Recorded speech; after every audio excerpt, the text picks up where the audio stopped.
Hi, Kelly Eckholt here to update you with the key events of the week.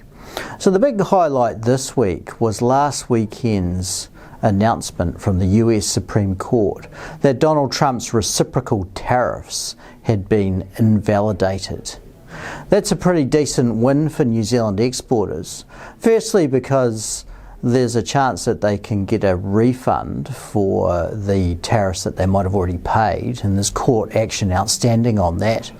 But also importantly, the authorities that the administration has available to them now don't really allow for sudden large increases in tariffs going forward, which is going to help with uncertainty. The administration did respond to the Supreme Court action by imposing a 10% global tariff, but that's a time-limited authority.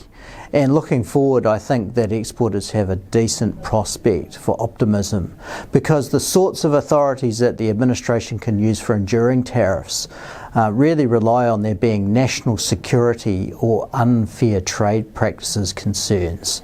And neither of those really apply very well to New Zealand exports. Domestically, we got some good news from the retail sector because we saw retail trade for the fourth quarter of last year rise by 1.5% in inflation-adjusted terms. That's noticeably ahead of our own forecasts and the indications that we'd seen from Stats NZ's card spending data. What we saw was that there were increased spending both around the country and on the nice-to-haves.